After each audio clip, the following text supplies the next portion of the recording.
This story is about Halloween and the evil destructiveness of Japanese farm children.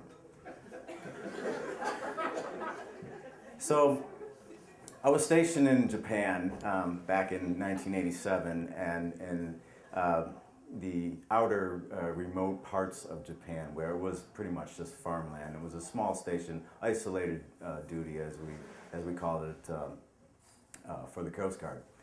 And there was one town that was close to us, about 15 minutes away, probably about 500 people or so, and most of them were farmers or laborers, worked the land, that sort of thing. And in the previous years that the Coast Guard had been at that station, they tried to introduce the concept of Halloween to the villagers there.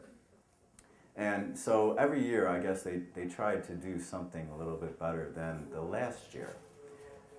So when I was there, the year previous to that, they had introduced a pumpkin carving contest, and they did it in town. And I guess it went great. And the people were getting acclimated to American Halloween. They probably still thought we were pretty crazy or whatever, but they seemed to enjoy it. So what we were going to do this year, that was what our challenge was, and we needed to put our heads together and top last year. So after much debating and a lot of Japanese beer, we came up with the idea that we're going to have a haunted house. And we're going to haunt the station, and we are going to scare the bejesus out of these Japanese kids, and then give them candy afterwards. So we thought this was with pure genius, and I've always wanted to haunt a house. But 1987, these are the dark ages before electronics and all this other stuff, right? So we just had the bare minimum to work with, although we did have an electronics wizard there.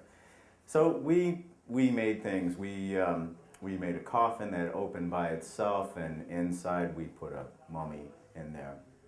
And we had a skeleton that kind of glowed and hung from a pulley that would come careening down one of the passageways, and then be magically pulled back up again. We had a working guillotine that really shot out some blood, and we put one guy in the boiler room, and he was Freddy Krueger. He had the mask and the vest and all this, and then we had one guy that was hanging from a rope.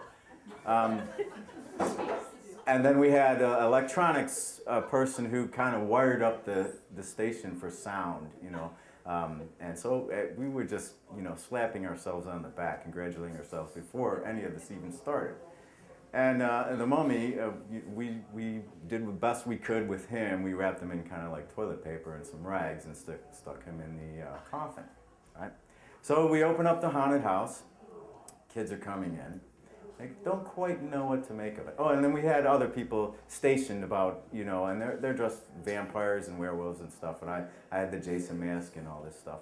And so they would come through and then go to each station or whatever and get the Jesus scared out of them, and then give them some candy, and they'd go to the next station or whatever.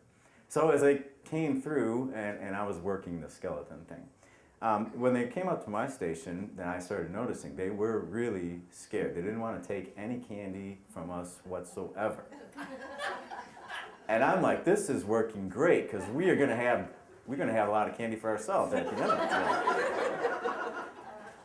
end. So about 30 minutes go by, and then I start noticing that they're taking the candy. And then another 5 or 10 minutes, I start noticing they're taking a lot of candy. And then it dawns on me that what is the rate of, how many kids are you going to get in a town of 500?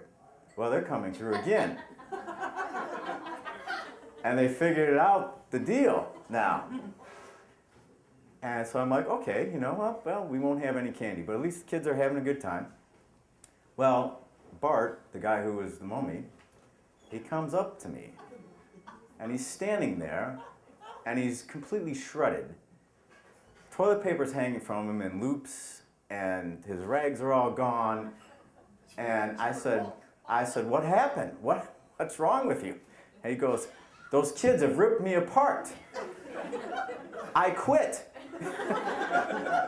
I'm going to get some beer. And I couldn't really say much. I was kind of doubled over in laughter. The next guy comes up, and it's the guy that had the noose around his neck. And I'm like, what's going on, dude? You know? And he goes, did you see? Look at this hair. They spun me around, and I got rope burns on my neck. I quit. So one by one, all the players in our haunted house were giving up the ghost, so to speak, no pun intended, and quitting. The guy in the boiler room with the Freddy Krueger mask, I guess it got too hot and the mask started to melt. The kids figured out how to de-rig the guillotine so that it didn't work anymore. They ripped down the skeleton from the pulley. Methodically, they disemboweled our haunted house until there was not too much left, and we shut it down.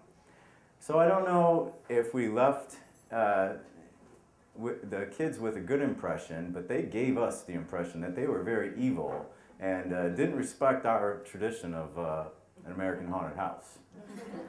Thanks.